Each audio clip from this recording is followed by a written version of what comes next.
بسم الله الرحمن الرحيم. ومن أحسن قولا ممن دعا إلى الله وعمل صالحا وقال إنني من المسلمين.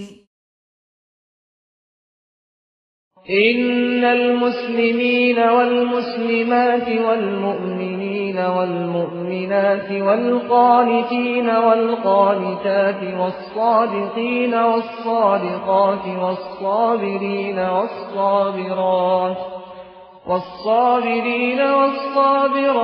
والخاشعين والخاشعات والمتصدقين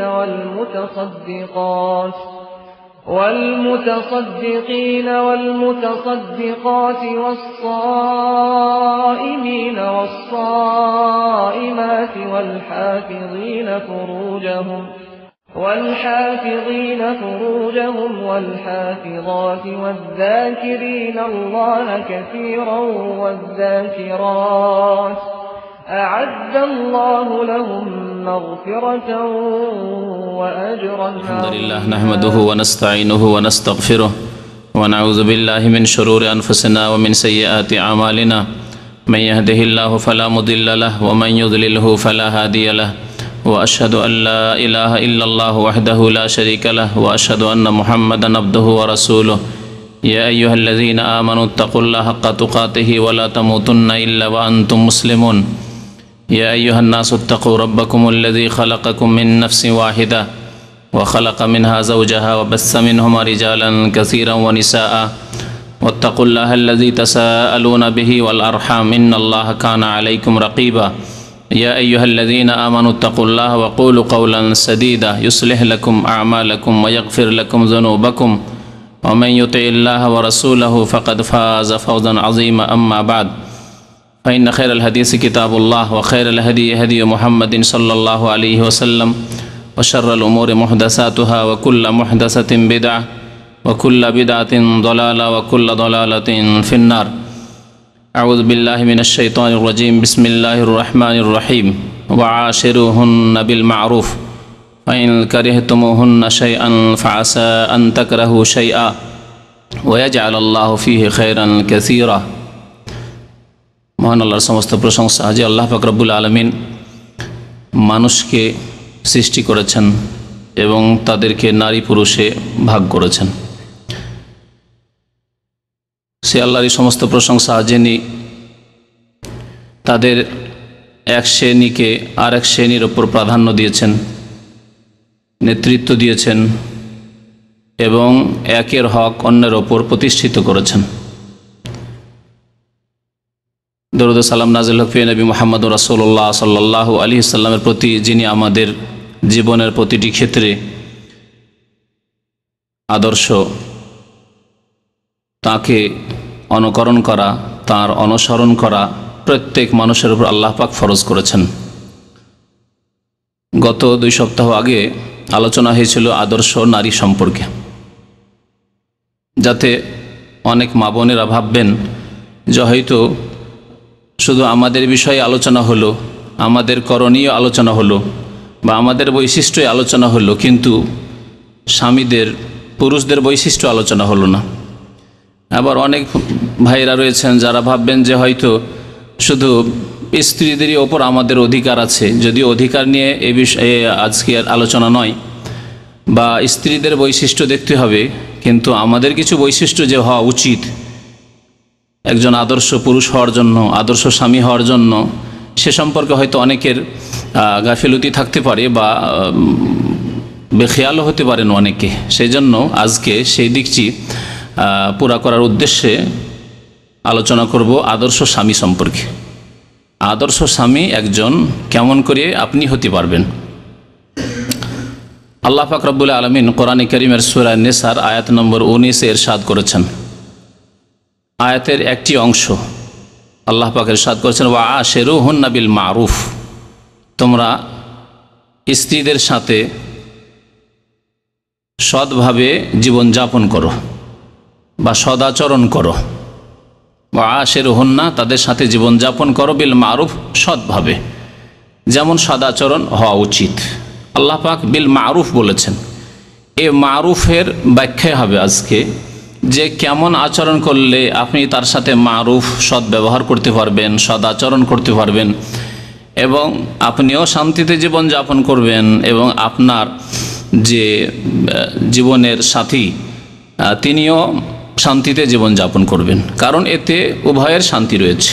আল্লাহ পাকের দিন জীবনের প্রতিটি ক্ষেত্রে প্রতিষ্ঠিত করলে, কায়েম করলে, তাতে যেমন পুরুষের শান্তি রয়েছে তেমন স্ত্রীর শান্তি রয়েছে, সবার শান্তি রয়েছে।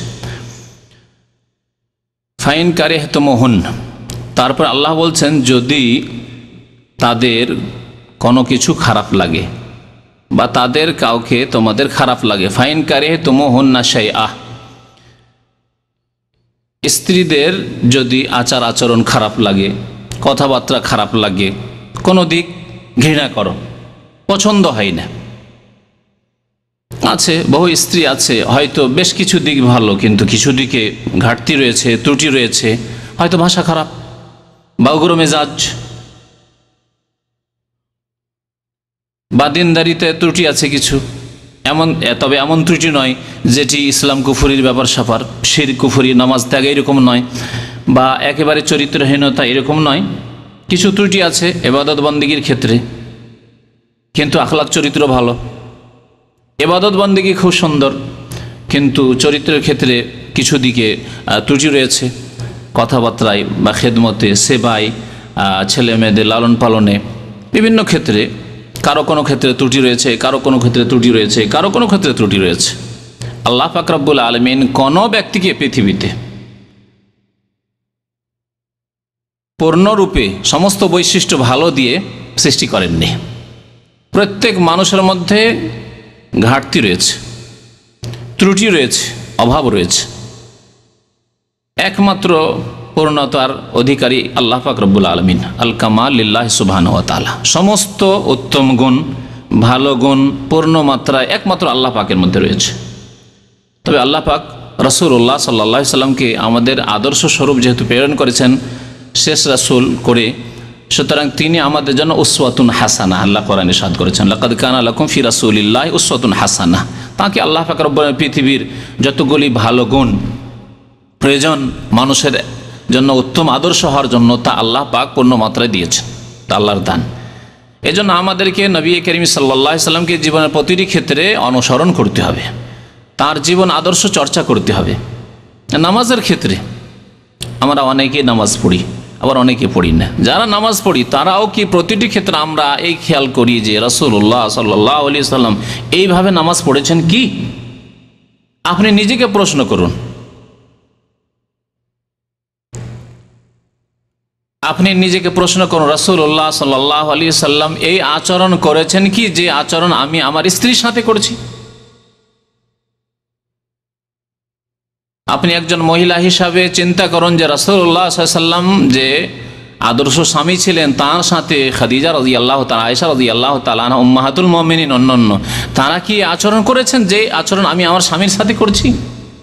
এই প্রশ্ন আমাদের প্রত্যেক মুসলিম নরনারীকে করতে হবে এবং এর জবাব নিতে হবে, তাহলে আমরা সংশোধন হতে পারবো।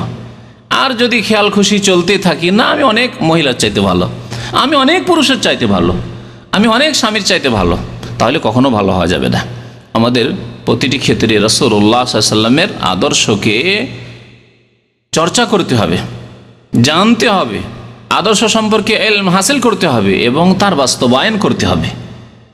আগ্রহ থাকতে হবে জানার যে আমি একজন স্বামী হয়েছি, বিবাহ করেছি অথবা বিবাহ করতে যাচ্ছি, তাহলে আমি আমার স্ত্রীর সাথে কেমন আচরণ করলে আদর্শ স্বামী হতে পারবো।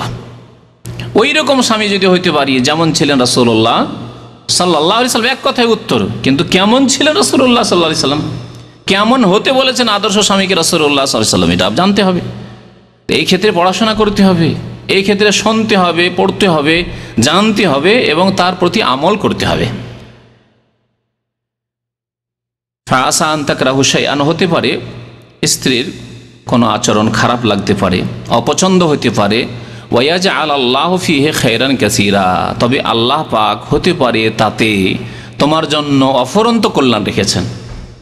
এক দুটি খারাপ চরিত্র লাগছে, কথা কর্কশ ভাষা মাঝে মাঝে বলে, হঠাৎ করে রেগে যায়, কিন্তু অনেক ভালো গুণ রয়েছে। সুতরাং আল্লাহ পাক তোমার জন্য তাতে অফুরন্ত কল্যাণ হয়তো রেখেছেন, তুমি জানো না। তাহলে এই ক্ষেত্রে ধৈর্যের প্রয়োজন রয়েছে, সহ্যের প্রয়োজন রয়েছে, মেনে নেওয়ার প্রয়োজন রয়েছে, নম্রতার প্রয়োজন রয়েছে। এগুলি হচ্ছে ভালো গুণ। তো আদর্শ স্বামী কেমন করে হব এই সম্পর্কে কয়েকটি কথা বলবো। নবী করিম সাল্লাল্লাহু আলাইহি সাল্লামের খুব প্রসিদ্ধ হাদিস রয়েছে স্বামীর বৈশিষ্ট্য সম্পর্কে, যে স্বামী কেমন হবে। বর খোঁজ করতে যাচ্ছেন কোনো মেয়ের জন্য, এই বর কেমন হবে। নবী করিম সাল্লাল্লাহু আলাইহি ওয়াসাল্লাম ইরশাদ করেছেন, ইযা খাতাবা ইলাইকুম মান তারদাউনা দীনাহু ওয়া খুলুকাহু ফাযাওয়িজুহু। যদি তোমাদের কাছে প্রস্তাব নিয়ে আসে, পেগাম নিয়ে আসে বিবাহের, এমন ব্যক্তি তারদাউনা দীনাহু, যার দিন তোমার কাছে পছন্দনীয়। সম্বোধন করেছেন নবী করিম সাল্লাল্লাহু আলাইহি ওয়াসাল্লাম বাবাকে, ভাইকে, মেয়ের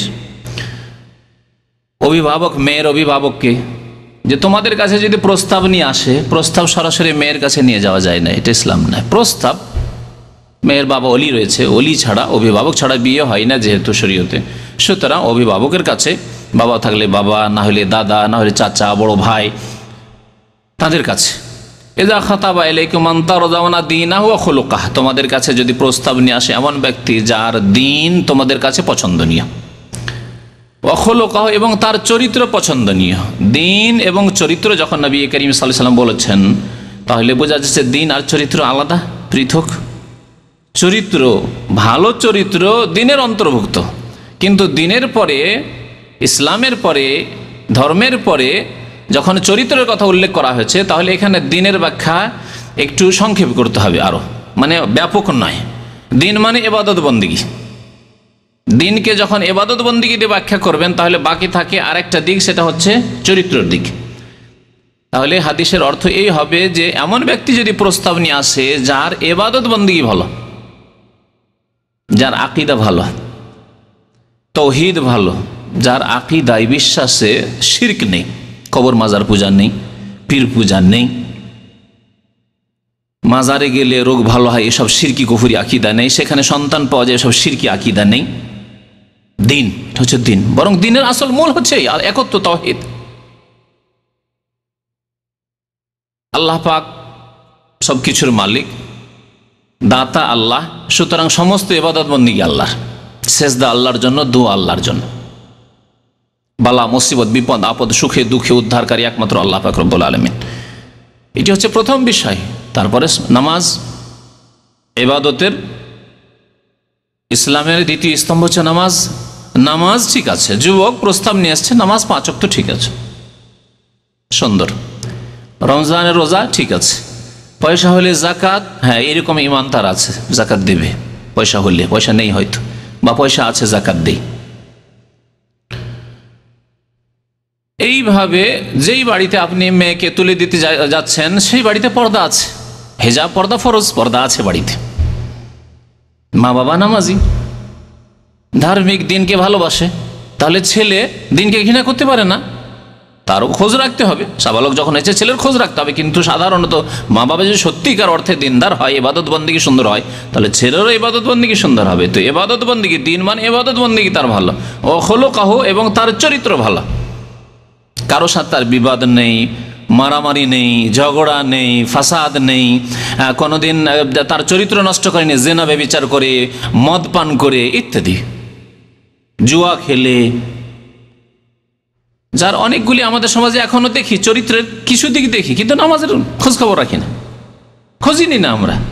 কিন্তু দেখি ছেলে জুয়া খেলে না তো, ছেলে নেশা করে না তো, এগুলি দেখে, এখনো দেখে, অনেক অমুসলিমও দেখে। নবী করিম সাল্লাল্লাহু আলাইহি ওয়াসাল্লাম 2 দিক দেখতে বলেছেন, ইবাদত বন্দেগী ঠিক আছে আর চরিত্র ঠিক আছে। ফাযাওয়িজুহু, তাহলে তার সাথে বিয়ে দিয়ে দাও, তোমার মেয়ের, তোমার বোনের বিয়ে দিয়ে দাও। ইল্লা তাফআলুহু, যদি এই কাজ না করো, ভালো ছেলে পেলে, ইবাদত বন্দেগী সুন্দর আর তার চরিত্র সুন্দর। দেখেন, পয়সা দেখতে বলা হয়নি, কারণ একজন পুরুষ মানুষের পয়সা দেখার কি প্রয়োজন আছে? বিয়ে করেছে, সকালবেলা বেরোবে, সন্ধ্যা পর্যন্ত খাবার ব্যবস্থা নিয়ে আসবে, মেহনত করবে, তাহলে পয়সা দেখার কি আছে? এইরকম যোগ্যতা যদি থাকে, কাজের যোগ্যতা, হ্যাঁ, ভিক্ষার পেশা আগে থেকে ধরে রয়েছে, তাহলে আপনার চিন্তার বিষয় রয়েছে যে ভিক্ষুককে কেন আমি দেবো। কিন্তু যার মধ্যে কর্মক্ষমতা আছে, কাজ করার ক্ষমতা আছে, ফাজাউজুহ, বিবাহ দিয়ে দাও। এই কথা বলা হয়নি যে ধন সম্পদ দেখো। ইল্লা তাফআলু, ভালো ছেলে পেলে, ইবাদত বন্দেগী সুন্দর পেলে, চরিত্র ভালো পেলে, তারপরেও যদি বিয়ে না দাও, ইল্লা তাফআলু তাকুন ফিতনাতুন ফিল আরদি ওয়া ফাসাদুন আরিজ, তাহলে পৃথিবীতে বিপর্যয় সৃষ্টি হবে এবং ফাসাদ নেমে আসবে, চরিত্রহীনতা নেমে আসবে। আপনার বাড়িতে, পরিবারে এমন ঘটনা ঘটতে পারে যেটা আপনার জন্য অপ্রীতিকর, আপনাকে ভালো লাগবে না। মেয়ের পছন্দ হয়ে গেছে ছেলে, আর আপনি বিবাহ দিতে চান না, শুধু না ছেলে গরিব, আপনার মেয়ে পছন্দ করেছে, তার ইবাদত বন্দেগী ভালো, নামাজ রোজা ভালো, তার চরিত্র ভালো, আমি ওই ছেলেকে বিয়ে করব। সেই ছেলে কি বাড়ি থেকে বেরিয়ে যায় না? বাবার খোঁজ খবরই নেই, মায়ের খোঁজ খবর নেই। এইরকম বহু ঘটনা ঘটছে। নবী করিম সাল্লাল্লাহু আলাইহি সাল্লাম এইরকম বিপর্যয়ের দিকে ইঙ্গিত করেছেন।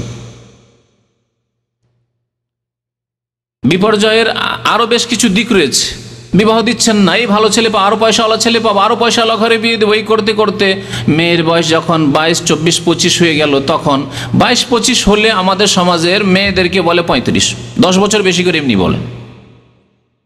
যুবকদের বয়স কমিয়ে বলা হয়, যদি 35 হয় তো বলে 25 বছরের ছেলে, আর মেয়েদের বয়সকে বাড়িয়ে বলা হয়। কথা সত্য না? তাহলে 22 থেকে 25 যদি মেয়ে চলে যায়, তাহলে তখন আপনার মেয়েকে, আপনার বোনকে বলবে 35 বছর বয়স, অনেকদিন আগে ডিগ্রি করেছে, পাশ করেছে, বসে আছে অনেকদিন থেকে, কত রকমের কথাবার্তা, ভালো ছেলে আসতে চাইবে না। তখন বিপর্যয় সৃষ্টি হবে। যখন স্বামী পাবে না, একজন যুবতী যখন স্বামী পাবে না, তখন তার যৌবন রয়েছে, পাপে লিপ্ত হতে পারে, অবৈধ রাস্তা অবলম্বন করতে পারে, ফাসাদুন আরিজ, ব্যাপক ফাসাদ সৃষ্টি হবে, অবনতি দেখা দিবে চরিত্রে, সমাজে, পরিবারে। তো নবী করিম সাল্লাল্লাহু আলাইহি সাল্লাম বৈশিষ্ট্য দেখতে বলেছেন ইবাদত বন্দেগীর, বৈশিষ্ট্য দেখতে বলেছেন চরিত্রের। এই চরিত্র সম্পর্কে আমার এর আগের আলোচনা আছে। মুসলিমের চরিত্র বলে দুটি বক্তব্য আছে। মুসলিমের চরিত্র কেমন হইতে হবে বিস্তারিত আলোচনা রয়েছে, সুতরাং সেই দিকে কথা বাড়াচ্ছি না, যেহেতু সময় খুবই অল্প, সময়ের অর্ধেক সময় শেষ হয়ে গেছে। তবে যাদের চরিত্র ভালো তাদের প্রশংসা করেছেন নবী করিম সাল্লাল্লাহু আলাইহি সাল্লাম, এবং কিয়ামতের দিনে সবচাইতে নিকটবর্তী হবে নবী করিম সাল্লাল্লাহু আলাইহি সাল্লামের ওই ব্যক্তি যার চরিত্র বেশি ভালো। নবী করিম সাল্লাল্লাহু আলাইহি সাল্লাম একটি হাদিসে ইরশাদ করেছেন, বুখারীতে হাদিস রয়েছে, ইন্না মিন আহাব্বিকুম ইলাইয়া ওয়া আকরাবিকুম মিন্নি মাজলিসান ইয়াউমাল কিয়ামাতি, তোমাদের মধ্যে সবচাইতে প্রিয় ব্যক্তি আমার নিকট। কার নিকট? রাসূলুল্লাহ সাল্লাল্লাহু আলাইহি ওয়াসাল্লামের নিকট।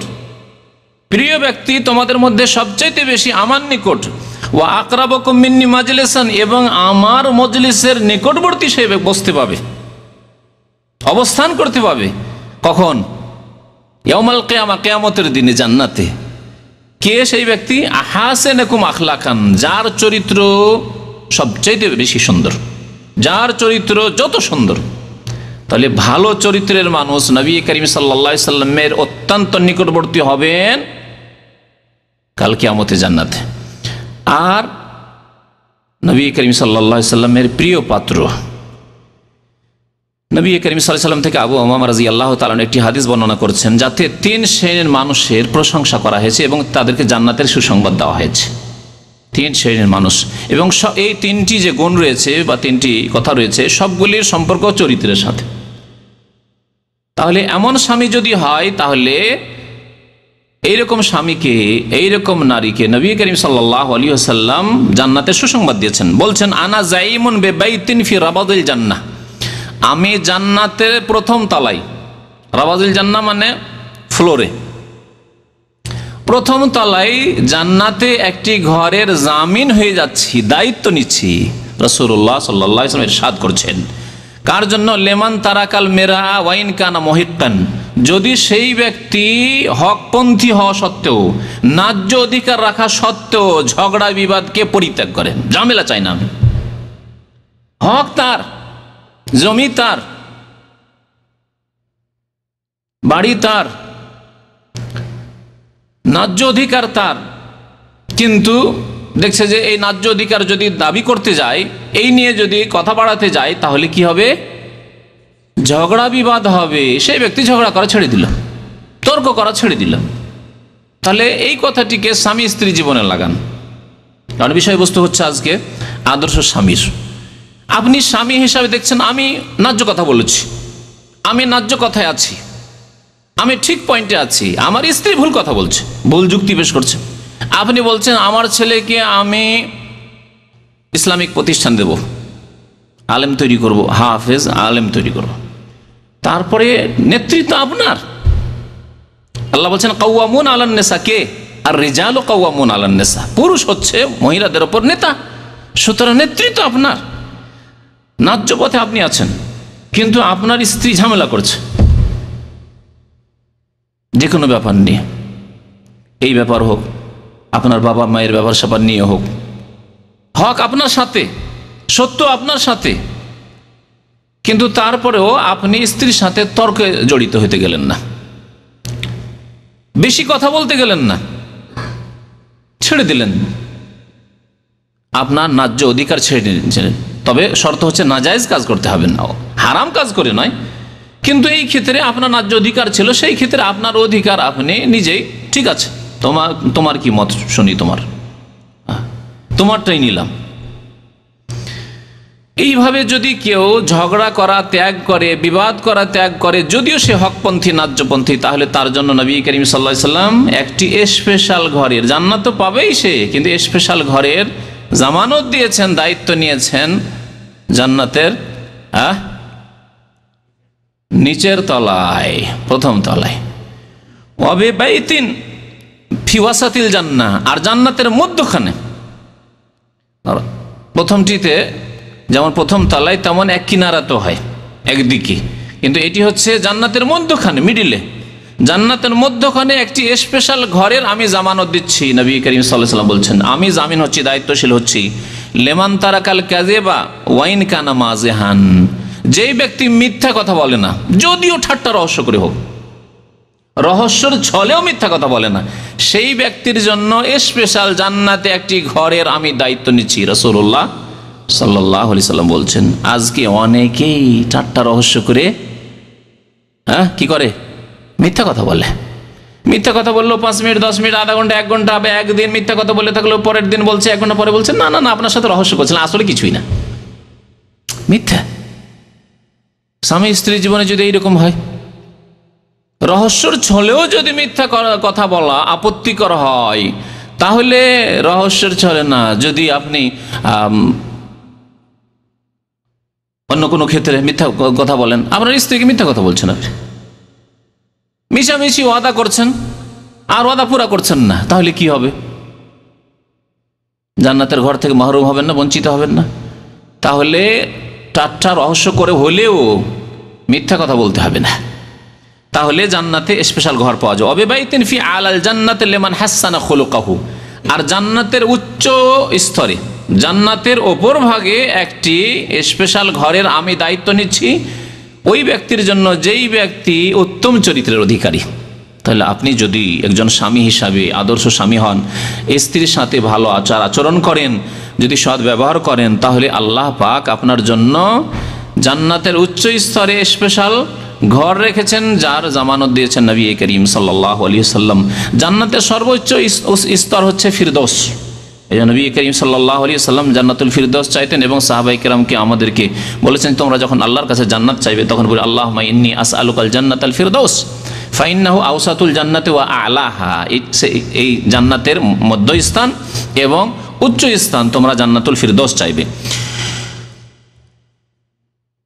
চরিত্রের ক্ষেত্রে আর যেগুলি চরিত্রের ফজিলত সম্পর্কে হাদিস রয়েছে সেগুলি আর উল্লেখ না করে স্বামীর চরিত্র সম্পর্কে কিছু খারাপ চরিত্রের কথা উল্লেখ করি।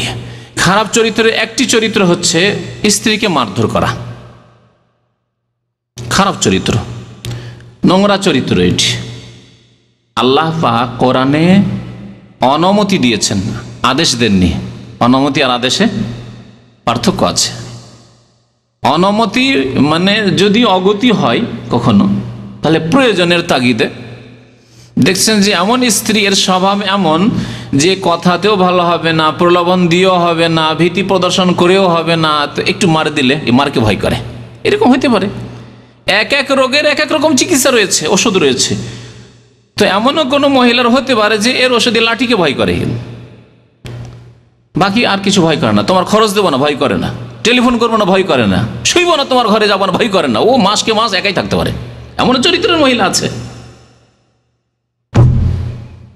তাহলে দেখা যায় যে বিভিন্ন সংশোধনের যেগুলি পন্থা রয়েছে সেগুলি দিয়ে সংশোধন হচ্ছে না, চিকিৎসায় হচ্ছে না। তখন আল্লাহ পাক রব্বুল আলামিন অনুমতি দিয়েছেন, কোরআনে কারিমে অনুমতি রয়েছে। এটাও বলা যেতে পারে যে কোনো গতি হচ্ছে না, তখন এই রাস্তা হয়তো কখন অবলম্বন করা যেতে পারে। কিন্তু যারা মারধর করে স্ত্রীকে, তারা কি ভালো মানুষ? নবী করিম সাল্লাল্লাহু আলাইহি সাল্লাম স্পষ্ট ভাষায় হাদিসে বলেছেন যে তারা ভালো মানুষ নয়, তারা ভালো মানুষ নয়। এই হাদিসগুলো শোনাই।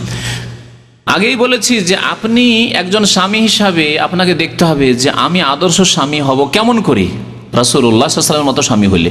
তো রাসূলুল্লাহ সাল্লাল্লাহু আলাইহি ওয়াসাল্লাম জীবনে কখনো স্ত্রীকে মেরেছেন? স্ত্রীকে দূরের কথা, কোনো দাস দাসীকে মেরেছেন, চাকর নগরকে মেরেছেন? দেখুন এই সম্পর্কে হাদিস শোনাই। মা আয়েশা রাদিয়াল্লাহু তাআলা আনহা বর্ণনা করেছেন, হাদিসটি সহিহ মুসলিমে রয়েছে, আবু দাউদে রয়েছে। বলছে, মা দারাবা রাসূলুল্লাহ সাল্লাল্লাহু আলাইহি ওয়াসাল্লাম শাইআন কাত্তু, আল্লাহ রাসূল সাল্লাল্লাহু আলাইহি ওয়াসাল্লাম কোন ব্যক্তিকে জীবনেও মারেননি, কোন ব্যক্তিকে জীবনে মারেননি। তারপরে বলছেন বিয়াদিহি, নিজের হাতে মারেননি। তবে ইসলামী দণ্ডবিধান কায়েম করার জন্য হুকুম দিয়েছেন, জিনার শাস্তির জন্য হুকুম দেননি, আদেশ দেননি। ইসলামী দণ্ডবিধান ব্যক্তি স্বার্থে নাই, ব্যক্তির স্বার্থে না, আল্লাহর দিন কায়েম করার জন্য, আল্লাহর দিন প্রতিষ্ঠিত করার জন্য, আল্লাহর দিনের বাস্তবায়নের জন্য। নবী করিম সাল্লাল্লাহু আলাইহি ওয়াসাল্লাম নিজ হাতে কোনোদিন কোনো ব্যক্তিকে মারেননি, কোনো ব্যক্তিকে। শাইআন মানে কোন, এমনকি কোনো কিছুকে হয়, কুকুর, বিড়াল, সেগুলিও এতে সামিল হইতে পারে। তারপরে মা আয়েশা বলছেন, ওয়ালা ইমরাতান ওয়ালা খাদেমান, কোনো স্ত্রীকে মারেননি। এমন নয় যে বেশি প্রিয় স্ত্রী আয়েশা তাকে মারেননি, কিন্তু আর কাউকে, হাফসাকে মেরেছেন না, কোনো কাউকে মারেননি। নবী করিম সাল্লাল্লাহু আলাইহি ওয়াসাল্লামের একসাথে 9 স্ত্রী ছিল এবং আরো 2 স্ত্রী, 11 স্ত্রী ছিল। আরো কিছু বর্ণনা রয়েছে যে তারও বেশি ছিল। তো যাই হোক, নবী করিম সাল্লাল্লাহু আলাইহি ওয়াসাল্লাম জীবনে কোনো স্ত্রীকে মারেন, ওয়ালা ইমরাতান ওয়ালা খাদেমান, কোনো দাস দাসীকেও জীবনে মারেননি। চিন্তা করুন, আমাদের দেশে কত লোক আছে যারা চাকর নকরকে মারধর করে, অকথ্য ভাষা বলে। নবী করিম সাল্লাল্লাহু আলাইহি ওয়াসাল্লাম কখনো কোনো ব্যক্তিকে কোনো কিছু মারধর করেননি। ইল্লা ইউজাহিদা ফি সাবিলিল্লাহ, তবে আল্লাহর রাস্তায় তিনি জিহাদ করেছেন। তার মানে এনে জিহাদে জানি, তিনি বদরে গিয়েছেন, ওহদে গিয়েছেন, খন্দকে গিয়েছেন, তবুকে গিয়েছেন, খাইবারে গিয়েছেন, মক্কা বিজয়ে গিয়েছেন, হুনাইনে গিয়েছেন, তায়েফে গিয়েছেন, জিহাদ ফি সাবিলিল্লাহ গিয়েছেন। তবে তিনি অস্ত্র ব্যবহার করেননি, তিনি নেতৃত্ব দিয়েছেন। কেমনভাবে রণকৌশল হবে তা করেছেন তিনি। অস্ত্র ধারণ করেন, অমানিলা মিনহু শাইউন কাত্তু, অস্ত্র থেকেছে, অস্ত্রে সজ্জিত থেকেছেন যার প্রয়োজন ছিল। নবী করিম সাল্লাল্লাহু আলাইহি ওয়াসাল্লামকে কেউ যদি আঘাত করেছে, অনেকে বেয়াদবি করেছে মক্কার জীবনে, অনেক বেদুইন বেয়াদবিমূলক প্রশ্ন করেছে, অনেক মুনাফিক বেয়াদবি করেছে। নবী করিম সাল্লাল্লাহু আলাইহি ওয়াসাল্লাম কারো প্রতিশোধ নেননি। কিন্তু ইল্লা আইয়ুনতাহাকা শাইউন মিন মাহারিমিল্লাহ, আল্লাহ যা কিছু হারাম করেছেন তা যদি কেউ নষ্ট করে, আল্লাহর হারামকে নষ্ট করে, অর্থাৎ কোনো হারাম কাজ কেউ করে থাকে আর তার যদি শরীয়তে দণ্ডবিধান থাকে, তা তিনি কায়েম করেছেন কার জন্য? আল্লাহর সন্তুষ্টির জন্য। কারণ আল্লাহ পাক তা ফরজ করেছেন, হুদুদ দণ্ডবিধান কায়েম করা আল্লাহ ফরজ করেছেন। ফায়ান্তাকিমু লিল্লাহি আযজা ওয়া জাল্লা, সুতরাং আল্লাহ পাকের সন্তুষ্টির জন্য তিনি প্রতিশোধ নিয়েছেন, নিজের ব্যক্তির জন্য কখনো কোনো সময় তিনি প্রতিশোধ নেননি। রাসূলুল্লাহ সাল্লাল্লাহু আলাইহি ওয়াসাল্লামের আদর্শ ছিল না স্ত্রীকে মারধর করা, অশ্লীল কথাবার্তা বলা, কখনো ছিল না। নবী করিম সাল্লাল্লাহু আলাইহি ওয়াসাল্লামের হাদিস, আজওয়াজ মুতাহহারাত, আল্লাহ নবী বিবিগণ বর্ণনা করছেন, লাম ইয়াকুন রাসূলুল্লাহ সাল্লাল্লাহু আলাইহি ওয়াসাল্লাম ফাহিশান ওয়ালা মুতাফাহিশান, নবী করিম সাল্লাল্লাহু আলাইহি ওয়াসাল্লাম অশ্লীল ছিলেন না, অশ্লীল কথাবার্তা জবানে কোনোদিন আসতো না। আবার কিছু লোক অশ্লীল নয় কিন্তু অশ্লীলতা প্রকাশ করে, মানে তার চরিত্র প্রকৃতির স্বভাব অশ্লীলতার নয়, কিন্তু দেখে যে না, এখানে এই লোকটি খুব ভুল করেছে, আমার স্ত্রী চরম অন্যায় করেছে, তখন গাল বের হয় না, তবুও জবরদস্তি করে বের করে, টেনে টুনে বের করে। একে বলা হয় মুতাফাহিশ বলা হয়। স্বভাব অশ্লীল স্বভাব নয়, কিন্তু মাঝে মাঝে চেষ্টা করে অশ্লীল কথাবার্তা বলা। অনেকে আছে জন্মগত ভালো মানুষ বা পারিবারিক দিক দিয়ে ভালো মানুষ, ভদ্র মানুষ, ভদ্র পরিবেশে মানুষ হয়েছে, ও খারাপ নোংরা গালিগালাজ জানেন না, কিন্তু দেখে যে না এ খুব বাঁকা, এ বাঁকাকে সোজা করলে গালি দিতে হবে, তখন ও খোঁজ করে করে গালি খোঁজ করে। এইরকমও ছিলেন না নবী করিম সাল্লাল্লাহু আলাইহি সাল্লাম। আজকাল এরকম অনেকই পাওয়া যাবে। লাম ইয়াকুন ফাহিশান ওয়ালা মুতাফাহিশান, নবী করিম সাল্লাল্লাহু জীবনে কোনো অশ্লীল কথা না বলতেন, না তার স্বভাব ছিল, না তিনি বানিয়েও বলতেন। নবী করিম সাল্লাল্লাহু আলাইহি সাল্লাম মদিনায় একবার স্ত্রীদেরকে মারার অনুমতি দিলেন। আয়াত নাজিল হলো, ওয়াল্লাতি তাখাফুনা নুশুজাহুন্না, আয়াতটি আপনাদেরকে শুনিয়ে দিই। আল্লাহ বলছেন, যদি তোমাদের স্ত্রীদের পক্ষ থেকে এইরকম আশঙ্কা হয় যে এরা অবাধ্য হয়ে যাচ্ছে, অবাধ্য হয়ে যাচ্ছে, নামাজ পড়তে বলছি নামাজই পড়ে না, উঠতে বলছি ফজরে উঠছি উঠেই না, অবাধ্য, নুশুজাহুন্না। এইরকমই হকের ক্ষেত্রে, অধিকারের ক্ষেত্রে যেগুলি রয়েছে সেই ক্ষেত্রে অবাধ্য।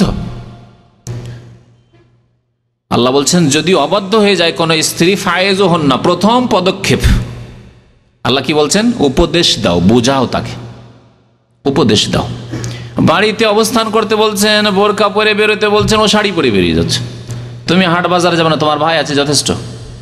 তুমি একা তোমার বাবার বাড়ি থেকে আমার বাড়ি আসবে না, বা আমার বাড়ি থেকে তোমার বাবার বাড়ি যাবে না, তোমার ভাই এসে বা তোমার বাবা নিয়ে যাবে, দুলা ভাইয়ের সাথে চলে যাচ্ছে, নাজায়েজ কাজ করলো, মাহারাম ছাড়া অন্য কারোর সাথে হারাম কাজ করলো। এগুলি হচ্ছে নুশুজ, নাফরমানি করা, বিরুদ্ধাচরণ করা স্বামীর। এইরকম অনেক রকমের বিরুদ্ধাচরণ রয়েছে যা হয়ে থাকে এক সেই নারীদের পক্ষ থেকে। আল্লাহ বলছেন উপদেশ দাও, প্রথমখানে বোঝাও। এই নয় এক শ্রেণীর মূর্খদের মতো জানতে পারলো যে এরকম অন্যায় কাজ করেছে, টেলিফোনটা উঠিয়েই তুমি এরকম কাজ করেছো, চরম অন্যায় করেছো, তালাক তালাক তালাক দিল, একসাথে 3 তালাক। দেশি তরিকায়, ইসলামী তরিকায় নাই, ইসলামী তরিকায় হারাম। সর্বসম্মতি করবে হানাফি, শাফি, মালিকি, হাম্বলি 4 মাযহাবে একসাথে 3 তালাক দেওয়া হারাম। হিদায়ায়ে বেকায়া খুললেও পাবেন তাতে যে তালাকে বিদি আর মুহাররম, বিদাতি এবং হারাম তালাক হচ্ছে একসাথে 3 তালাক দেওয়া। তালাকুস সালাসে ওয়াহিদা, মাররা ওয়াহিদা, একবারই 3 তালাক দেওয়া। তাহলে এই হারাম কাজ আমাদের দেশের অহরহ হচ্ছে, আর মূর্খদের দ্বারা হচ্ছে সামান্য ছোটখাটো কথা। আল্লাহ বলছেন উপদেশ দাও। উপদেশ দিয়েও হয় না, বুঝাইলেন কিন্তু হচ্ছে না। একবার বুঝালেন হলো না, আরেকবার দেখছে আপনার সাবালক ভাইয়ের সাথে চলে গেছে ঢাকা ঘুরতে, সিনেমায় চলে গেছে, নাউযুবিল্লাহ। ওয়াহজুরুহুন্না ফিল মাযাজি, দ্বিতীয় পদক্ষেপ আল্লাহ বলছেন যে তাদের বিছানা আলাদা করে দাও, শুইও না তার সাথে, বিছানা আলাদা, তোমার বিছানা আসতে দিও না।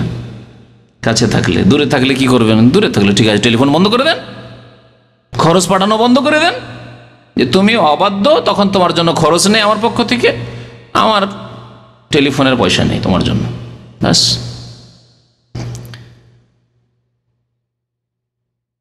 আল্লাহ বলছেন ফাইন আতা'নাকুম ফালা তাবগু আলাইহিন্না সাবিলা, যদি তারা শুনে নেয়, এতে হয়ে যায়, সম্পর্ক ছেদ করলেন, কথাবার্তা বলছেন না, ঘরে যাচ্ছেন না, একসাথে শুইছেন না, তাতেই যদি সংশোধন হয়ে যায়, ভুল স্বীকার করে না যে জীবন আর ভুল করবো, যা করেছি অন্যায় করেছি, তাহলে অন্য কোনো রাস্তা অবলম্বন করিও না, মানে খবরদার তালাকের কথা চিন্তাই করিও না। কত দূরে তাহলে তালাক। ফালা তাবগু আলাইহিন্না সাবিলা, তালাকের রাস্তায় খোঁজ করিও না।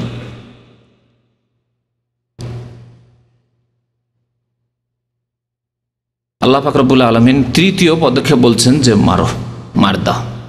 যদি সম্পর্ক উচ্ছেদ করে হইল না, টেলিফোন বন্ধ করে হইল না, তাহলে মার দেওয়ার অনুমতি আল্লাহ দিয়েছেন, আদেশ দেননি। আদেশ যদি হইতো তো রাসূলুল্লাহ সাল্লাল্লাহু আলাইহি ওয়াসাল্লাম স্ত্রীকে মারতেন, কখনো মারেননি।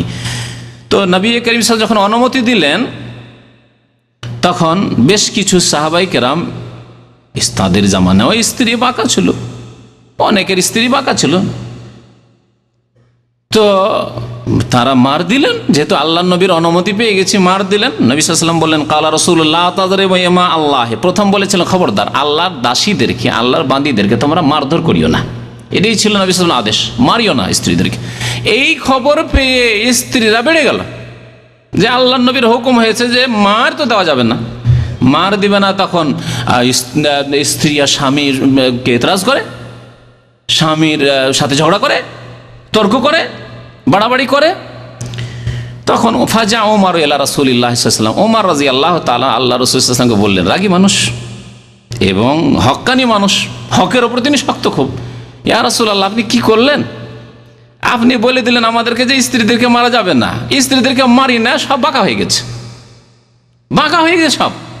ওদের এতরাজের শেষ নেই, আর ওদের তর্ক বিতর্কের শেষ নেই, আর বেয়াদবির শেষ নেই।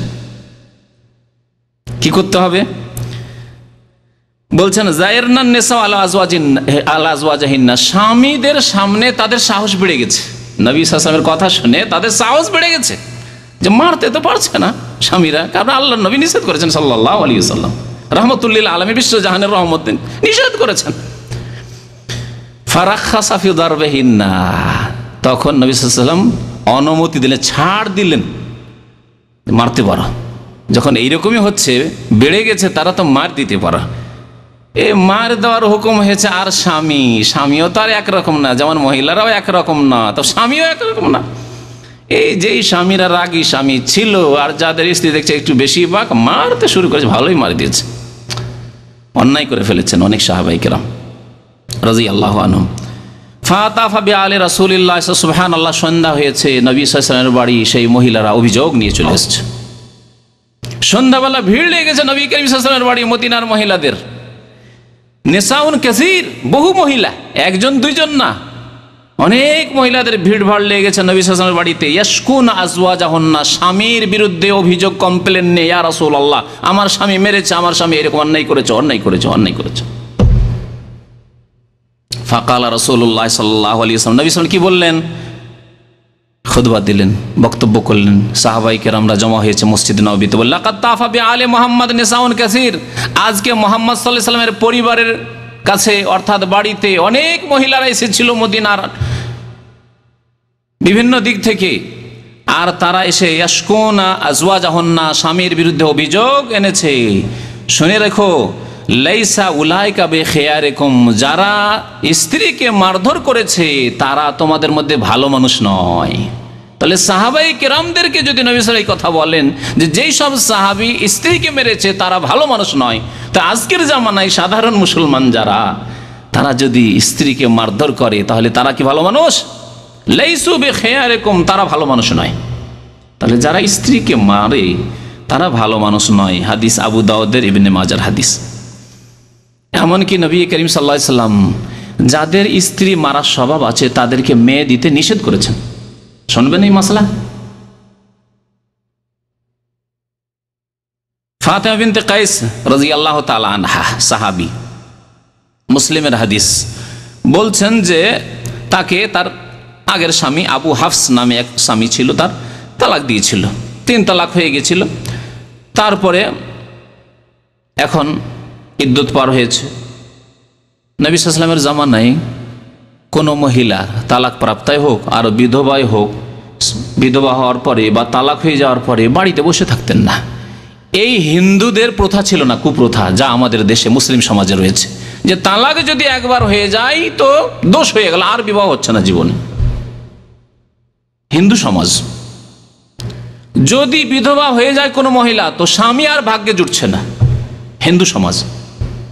নবী সাল্লাল্লাহু আলাইহি ওয়াসাল্লামের জামানায় বড় বড় সাহাবায়ে কেরামরা শহীদ হয়েছেন জিহাদ ফি সাবিলিল্লাহ গিয়ে, ইদ্যত শেষ হয়েছে, তাদের স্ত্রীদের বিবাহ হয়ে গেছে। কোনো দোষের বিষয় নয়,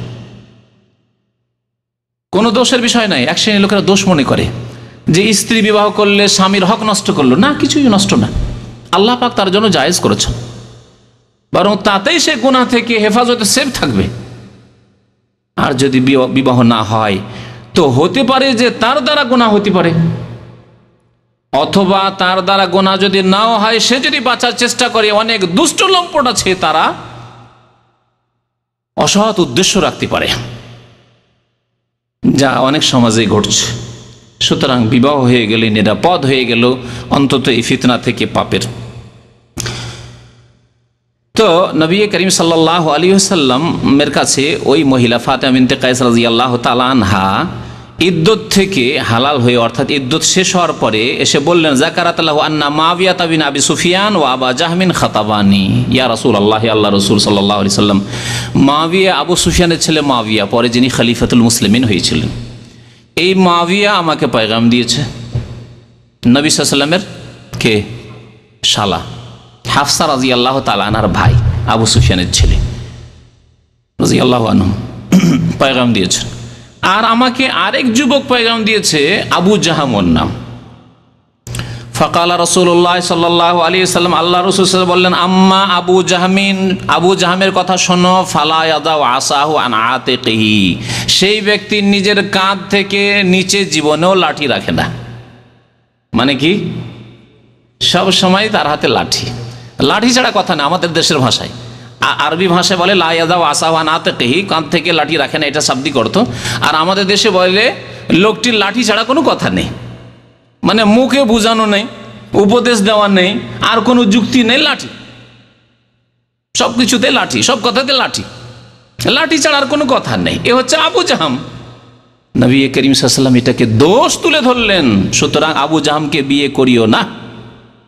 তাহলে যেই যুবকের, যেই ব্যক্তির চরিত্রে এই স্ত্রী মারার স্বভাব রয়েছে, নবী করিম সাল্লাল্লাহু আলাইহি ওয়াসাল্লাম তাকে মেয়ে দিতে নিষেধ করেছেন, বোন দিতে নিষেধ করেছেন। কেমন করে চিনবেন, কেমন করে জানবেন? মেয়ের বিয়ে দিচ্ছেন, বোনের বিয়ে দিচ্ছেন, কেমন করে বুঝবেন যে এই ছেলেটা স্ত্রী মারবে? বিশেষ করে যদি প্রথম বিবাহ হয়, আবু জাহামের এর পূর্বে হয়তো বিয়ে হয়েছিল, তাই নবী করিম সাল্লাল্লাহু আলাইহি ওয়াসাল্লাম শুনতে পেয়েছিলেন যে আবু জাহাম সম্পর্কে কমপ্লেন, অভিযোগ আছে যে স্ত্রীকে মারে। দেখি আপনাদের কাছ থেকে শুনে যে আপনাদের কি মতামত। কেমন করে বুঝতে পারবেন যে এই যুবক স্ত্রীকে মারতে পারে?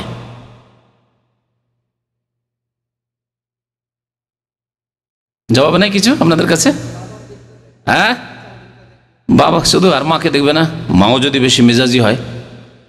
অনেক মা আছে স্বামীকে মারতে চলে যাবে, স্বামীকে যে ধমক দিতে যাচ্ছে, তাহলে তার ছেলে কি সম্ভাবনা আছে যে তার মাই যদি এরকম জবরদস্ত হয়, স্বামীকে ধমক দিতে যায়, তাহলে ছেলে সম্ভাবনা আছে? তাহলে একটু দেখে শুনে এইরকম পরিবারে মেয়ে দেওয়ার ক্ষেত্রে, বোন দেওয়ার ক্ষেত্রে একটু সাবধানে, সতর্ক। বাবার মারা অভ্যাস আছে, ছোট থেকে দেখেছে মারতে, মারতে শিখেছে।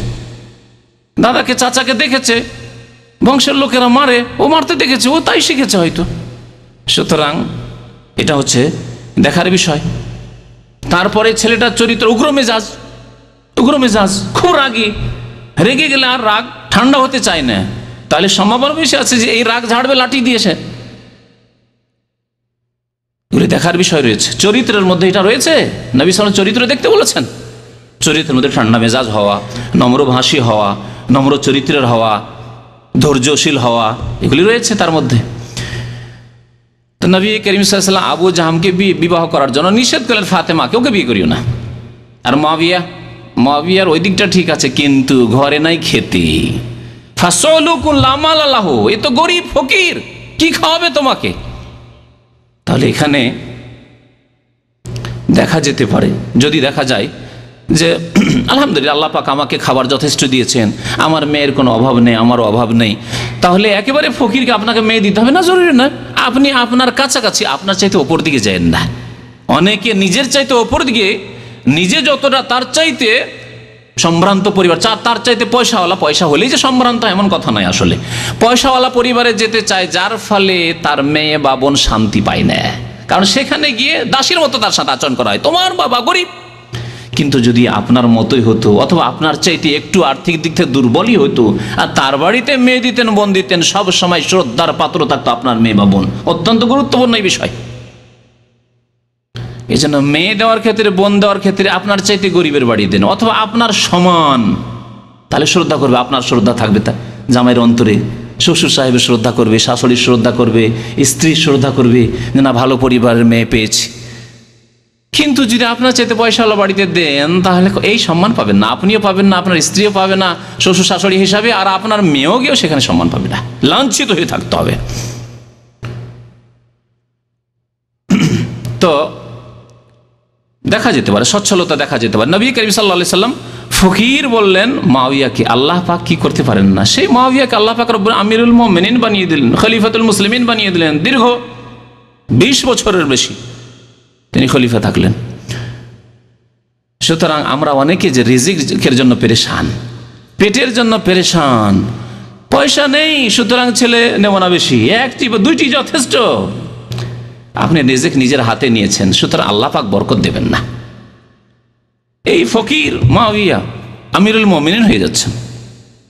দেশের বিশাল দেশ, মরক্কো পর্যন্ত, পশ্চিম দিকে, পূর্ব দিকে আফগানিস্তান পর্যন্ত এত বড় বিশাল দেশের মালিক হয়ে যাচ্ছেন মুআবিয়া রাদিয়াল্লাহু তাআলা আনহু।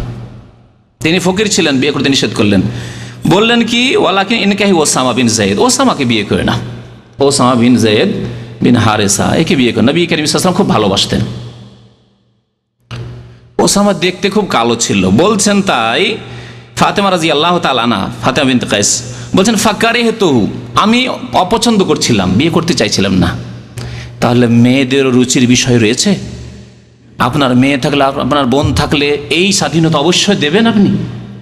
রং কালো না সাদা, বেটে না লম্বা, দেখতে সুন্দর না বানর, কেমন দেখতে, সে সৃষ্টিগত হোক না কেন, কিন্তু তার স্বাধীনতা রয়েছে।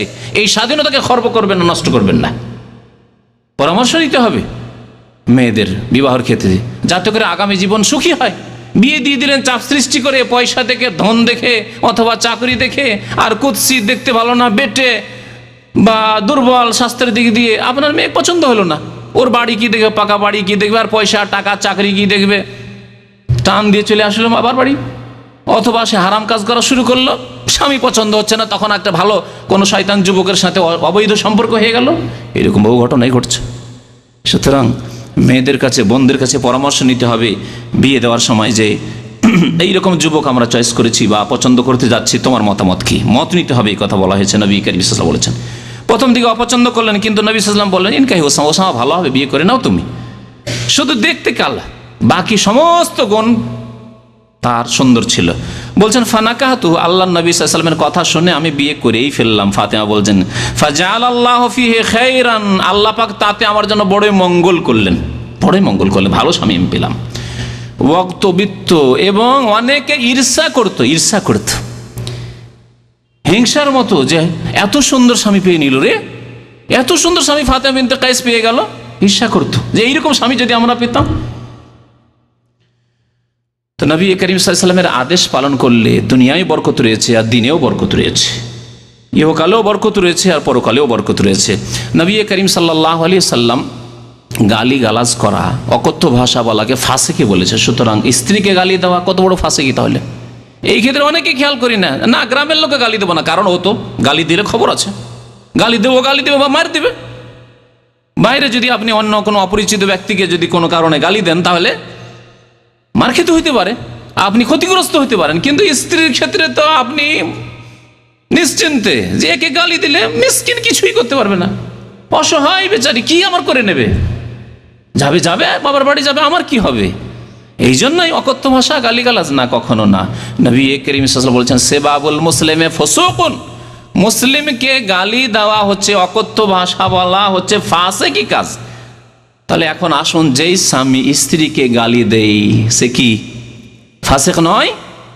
আল্লাহ আমাদের হেফাজত করেন, আল্লাহ পাক আমাদেরকে সংশোধন করার তৌফিক দান করেন, আল্লাহ পাক আমাদের সবাইকে হিদায়াত দান করেন, বুঝার তৌফিক দান করেন, আমলের তৌফিক দান করেন।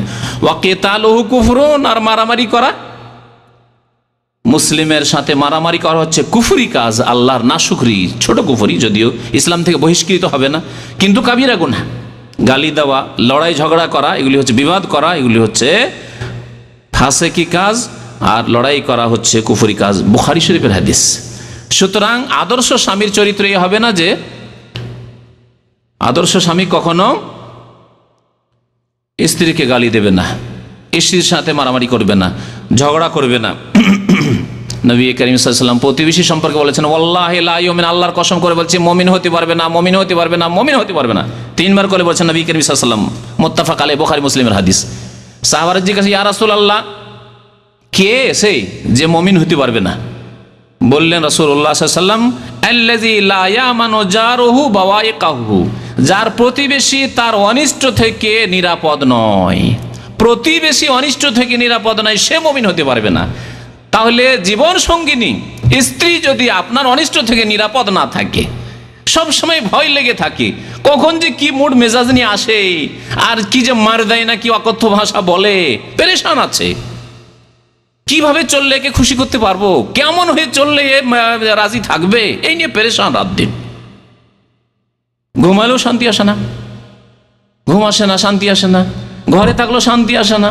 স্বামী বাইরে গেছে তাও শান্তি নেই, আসলে যে কি মেজাজ নিয়ে আসবে, বাইরে গেলেও শান্তি নেই।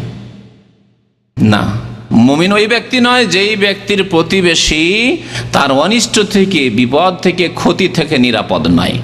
তাহলে স্ত্রীকে নিরাপদ রাখতে হবে, যাতে আপনার কাছে আরাম পায়, শান্তি পায়, নিশ্চিন্তে সে বসবাস করে, কোনো চিন্তা নেই তার, এই পেরেশানি নেই যাই যদি আমার বাবার বাড়ি যেতে পেতাম, ওখানে আরামে থাকতাম, ভালো থাকতাম, এমনটা যাতে না হয়।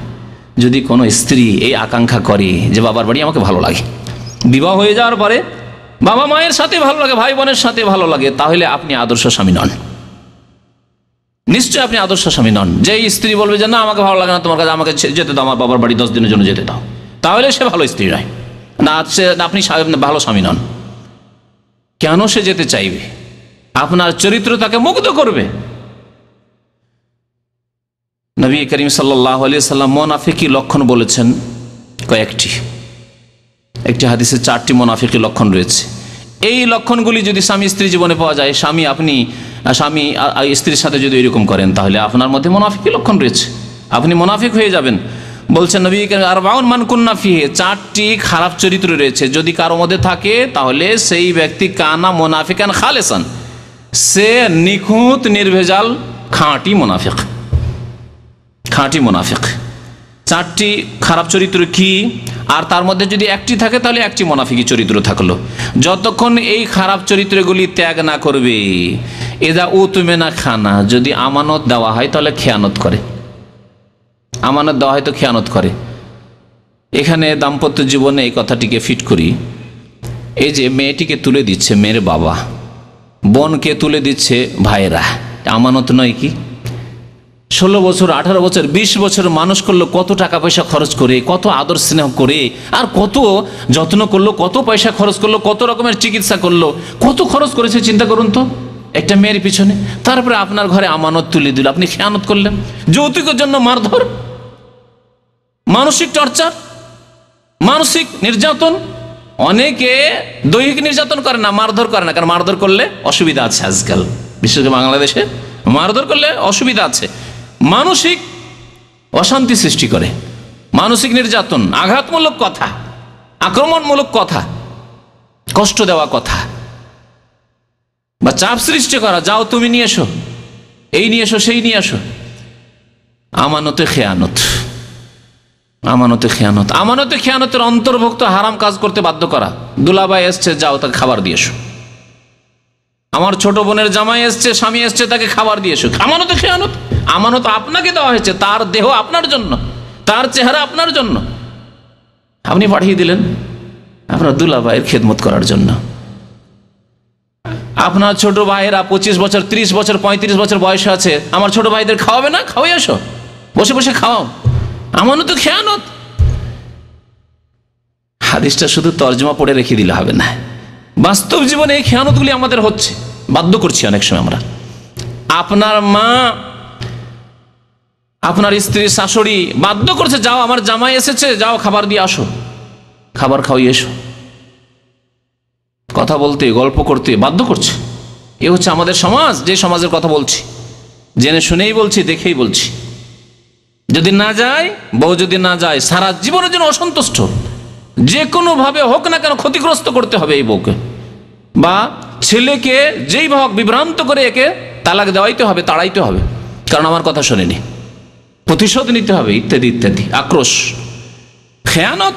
এই খেয়ানত মুনাফিকি তাহলে আপনার মধ্যে রয়েছে, আপনার আম্মার মধ্যে রয়েছে, আপনার বাবার মধ্যে রয়েছে। যদি এই নাজায়েজ কাজগুলি করায় তাহলে খেয়ানত করলো। আমানত দেওয়া হয়েছে আপনাকে, আপনার জন্য, আপনার শ্বশুর সাহেব দিনদার পরিষ্কার মানুষ, আপনার জন্য তুলে দিয়েছে যে আপনাকে দিলাম, আর কাউকে দিনি। আপনার বন্ধুদের না, আমার বন্ধুরা এসেছে, অনেকে গৌরব করে আমার স্ত্রী খুব খোলা মাইন্ডের লোক। শুনে কথা বলছি, শুনে স্বামীদের কাছ থেকে, ফাসেক দাইয়ুস স্বামীদের কাছ থেকে শুনে, আমার স্ত্রী খুব খোলা মনের লোক, আমার বন্ধু বান্ধব আসলে বলতে হয় না, নিজে এসে খাবার দাবার পরিবেশন করে। আউযুবিল্লাহ, খেয়ানত নয়? খেয়ানত আমানতে, খেয়ানত করছেন আর খেয়ানতের উপর হারাম কাজের উপর ফখর করছেন, মুনাফিকি করছেন আর মুনাফিকি কাজের উপর ফখর, গৌরব, আশ্চর্য কথা। আর কি, ওয়াইজা হাদ্দাসা কাযাবা, কথা বললে মিথ্যা বলে। স্ত্রীর সাথে কথা বলছেন টেলিফোনে, আর ভালো অত বাসেন না, মিশামিশি এত ভালোবাসা, বলছেন যে তোমার ছাড়া আর কাউকে চিনি না, অথচ কারোর সাথে প্রেম করছেন। এইরকম যদি চরিত্র থাকে মুনাফিক। ওয়াদা করলেন আপনি, কথা বললেন, মিথ্যা বললেন। তারপরে আরেকটি হচ্ছে ওয়াইজা আহাতা গাদারা, ওয়াদা করেন, ওয়াদা খেলাফি করেন, বা প্রতিশ্রুতি করে যদি বিশ্বাসঘাতকতা করেন, ওয়াদা করে ওয়াদা খেলাফি করলেন। ওয়াদা করলেন যে যাক তোমাকে কষ্ট দিয়ে 2 বছর 3 বছর বিদেশে থেকে আসছি, যেহেতু প্রবাসী ভাইদের সামনে আমি আছি, আপনাদের জন্য বিশেষ করে এই বিষয়টি বলি, হ্যাঁ তোমার জন্য একটা কিছু অবশ্যই নিয়ে আসবো। কি নিয়ে আসবো বলো? তোমার সাথে ওয়াদা, তোমার জন্য নিয়ে আসবো, মালা নিয়ে আসবো, কানের নিয়ে আসবো, হাতের নিয়ে আসবো, কি নিয়ে আসবো। ওয়াদা খুব করলেন আর শেষখানে গেলেন খালি হাতে, কিছুই নিয়ে গেলেন না। কথা বললেন, মিথ্যা বললেন, ওয়াদা করলেন, ওয়াদা খেলাফি করলেন, এগুলি মুনাফিকি। যদি না পারেন তাহলে ওয়াদা করিয়েন না, না পারলে মিথ্যা কথা বলিয়েন না। আর ওয়াইজা খাসামা ফাজারা, যখন ঝগড়া হয়, হতে পারে স্বামী স্ত্রীতে তর্ক বিতর্ক হচ্ছে, একটি কথা বলে দিয়েছে, আপনি বলছেন, এই বাড়াবাড়ি করে তর্ক বিতর্ক করতে গিয়ে ফাজারা, একবারে গালি গালাজ শুরু করে দিচ্ছেন, গালি দেওয়া শুরু করেছেন। আর যদি মহিলারও জবান যদি ওই রকম লম্বা হয়, এক শ্রেণীর মহিলা যেমন আমাদের সমাজে, ও গালি দিতে পারে, তাহলে দেখে নেন কি স্বামী স্ত্রীতে গালি দেওয়া দেয় শুরু।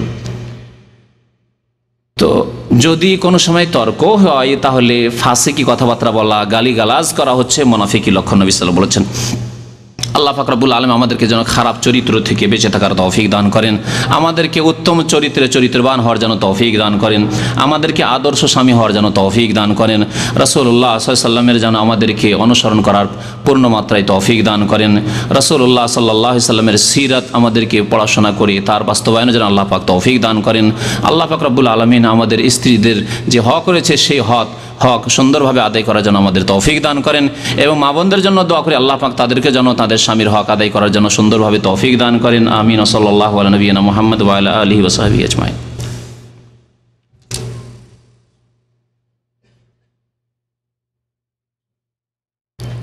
এক ভাই লিখেছেন যে গত শনিবারে আমার আব্বা ইন্তেকাল করেছেন, তো আমার আব্বার জন্য দোয়া করবেন। আল্লাহ পাক যেন তাকে জান্নাতবাসী করেন, তার গুনাহ খাতা মাফ করে দেন।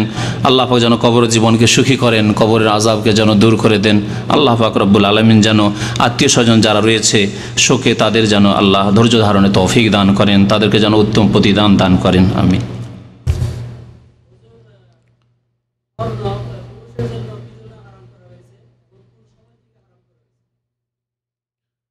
নবী সাল্লাল্লাহু আলাইহি ওয়াসাল্লাম হারাম করেছেন, তার আগে ইসলামের আগে হারাম ছিল কি ছিল না সেটা আমাদের দেখার নাই। নবী করিম সাল্লাল্লাহু আলাইহি ওয়াসাল্লাম একদিন হাতে স্বর্ণ নিলেন আর রেশম নিলেন, আর বলেন ইন্না হাজাইনে, দুটি জিনিস নেওয়ার পরে বলেন ইন্না হাজাইনে হারামুন আলা যুকুরি উম্মতি, এই দুইটি বস্তু আমার উম্মতের পুরুষদের জন্য হারাম, হিল্লুল লিনাসিহিম, আমার উম্মতের মহিলাদের জন্য হালাল।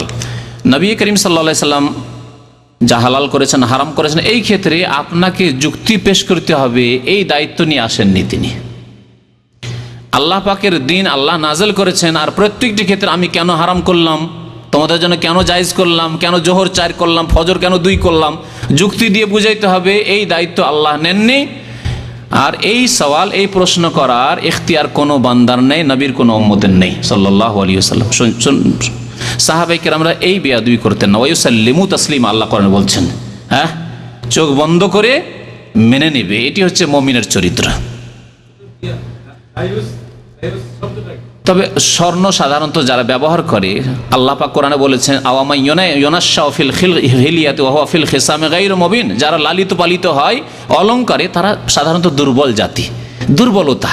হাতে চুড়ি থাকবে, আর পায়ে আপনার যা থাকে তাই থাকবে, কঙ্কন থাকবে, আর ইত্যাদি ইত্যাদি থাকবে, গলায় মালা থাকবে, চেন থাকবে, এগুলি হচ্ছে দুর্বলতার লক্ষণ আল্লাহ পাকে। আর পুরুষদেরকে আল্লাহ দুর্বল করেননি। যদি পুরুষ দুর্বল হয়ে যায়, মহিলাদের মতো দুর্বল হয়ে যায়, কাপুরুষ হয়ে যায়, তাহলে পৃথিবী অচল হয়ে যাবে। তাই পুরুষদেরকে আল্লাহ পাক রব্বুল আলামিন পুরুষদের ওপর আরও বহু হেকমত থাকতে পারে। আল্লাহ পাক প্রত্যেকটি বিষয়ের হেকমত আমাদেরকে জানেননি, জানতে বলেননি, আর জানা জরুরিও করেননি। সুতরাং আর এটি হচ্ছে ইবাদত, অনুগত হওয়া। এটি হচ্ছে আনুগত্য হওয়া, আতিউল্লাহ আতিউর রাসূল। যে আপনাকে বলা হয়েছে, কার পক্ষে বলা হয়েছে? আল্লাহ, যিনি আপনার ভালো মন্দ সব জানে, যে কোনটায় আপনার ভালো রয়েছে কোনটায় মন্দ রয়েছে তাই আল্লাহ হারাম করেছেন। আর আল্লাহ আপনাকে পৃথিবীতে দেননি, দুনিয়ায় দেননি। আল্লাহ কোরআনে কারীমে বলেছেন লিবাসুহুম ফিহা হারির, জান্নাতে আপনাকে লেবাস, আমাকে লেবাস দেওয়া হবে ইনশাআল্লাহ তাআলা। আল্লাহ পাক যেন জান্নাত নসিব করেন। হারির রেশম দেওয়া হবে এবং সেখানে দেওয়া হবে মিন যাহাব, হ্যাঁ, সেখানে স্বর্ণের গয়না পরবেন, জান্নাতে গয়না চলবে। কারণ সেখানে আপনার এই দায়িত্ব, শরীয়তের দায়িত্ব দেওয়া হয়নি। এবং দুনিয়াতে যে মেহনত করতে হয় পুরুষদেরকে, সেই মেহনত আর সেখানে করতে হবে না। সেখানে ভোগবিলাসের জীবন। সুতরাং সোনা পরে থাকলেও কোনো অসুবিধা নেই। আর আপনি মহিলাদের মতো যদি হাতে কি ভরা চুড়ি বলে, আর তারপরে পায়ে আপনার অলংকার, গলায় অলংকার, এই অবস্থায় আপনি কাজকর্ম কি করে করবেন? দুনিয়ার কত কঠোর পরিশ্রমের কাজ করতে হবে, যে জন্য আল্লাহ আপনাকে পুরুষকে সৃষ্টি করেছেন, আমাকে সৃষ্টি করেছেন। আল্লাহ পাক এইরকম বহু হিকমতের জন্য আল্লাহ পাক পুরুষদের জন্য হারাম করেছেন। দাইয়ুস মানে নবী সাল্লাল্লাহু আলাইহি ওয়াসাল্লাম এর সংজ্ঞা বলেছেন, আল্লাযী ইয়াকিরু ফি আহলিহিল খাবাস, যেই ব্যক্তি তার পরিবারে পাপ হয় এবং পাপকে সাব্যস্ত রাখে। তার স্ত্রী যাচ্ছে গিয়ে দুলাভাইয়ের সাথে কত গল্প করছে, খাওয়াচ্ছে, ঠিক আছে। বন্ধু বান্ধব, আসো আমার বন্ধুরা আছে, চা নিয়ে আসো, বসে গল্প করছে স্ত্রী বন্ধু বান্ধব নিয়ে। দাইয়ুস। স্ত্রী বেহায়া বেপরদা, শাড়ি পরে পিঠ খুলে বাজারে চলে যাচ্ছে পর্দা না করে, স্বামী জানছে, কোনো ব্যাপার না। স্বামীকে খোঁজ খবর আছে যে এইরকম বেহায়া বেপরদা আমার স্ত্রী ঘুরছে, অথচ সে তার সংশোধন করে না, সেই ব্যক্তি দাইয়ুস। জি, দাইয়ুস জান্নাতে যাবে না, নবী কারীম সাল্লাল্লাহু আলাইহি ওয়াসাল্লাম বলছেন জাহান্নামে যাবে। জি।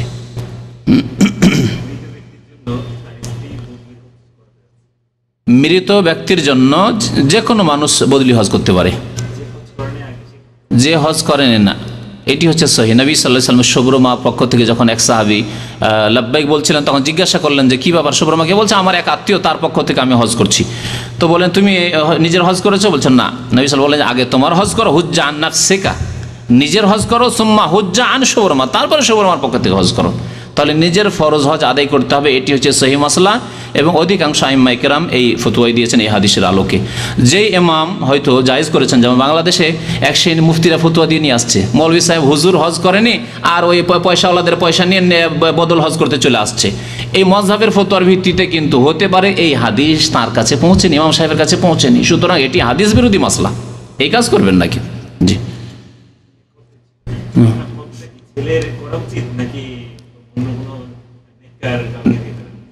মানে বাবার বা মায়ের ছেলে করবে না অন্য কাউকে দিয়ে করাবে? বাবা ছেলে যদি নামাজি হয় যথেষ্ট, নামাজি, কাবিরা গুনাহ করে না, ভুল ভ্রান্তি তো প্রত্যেকের ছোটখাটো হচ্ছে, কিন্তু কাবিরা গুনাহ, জেনা করে না, মদ খায় না, আর নামাজ রোজা হজ যাকাত ঠিক আছে। বেনামাজির নামাজ হজ কবুল হবে না। বেনামাজিকে থেকে বদল হজ করে লাভ নেই, বিশেষ করে নামাজের বিষয়টি, বেনামাজির ইবাদত বন্দেগী নষ্ট হয়ে যায়। সুতরাং বেনামাজির দিকে বদল হজ করেন লাভ নেই। যদি ছেলে বেনামাজি হয় তো কখনো তাকে দিয়ে করাবে না, বা সে করবে না। জি।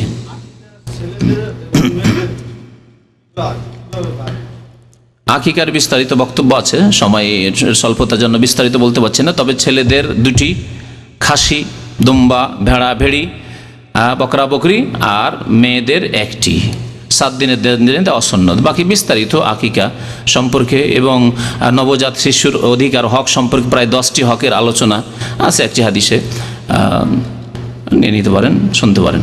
জি। সাল্লাল্লাহু আলা নবিয়িনা মুহাম্মদ ওয়া আলা আলিহি ওয়া সাহবিহি ওয়া আলাম। জি। সাল্লাল্লাহু আলা নবিয়িনা মুহাম্মদ ওয়া আলা আলিহি ওয়া সাহবিহি। قال رسول الله صلى الله عليه وسلم: لأن يهدي الله بك رجلا واحدا خير لك من حمر النعم.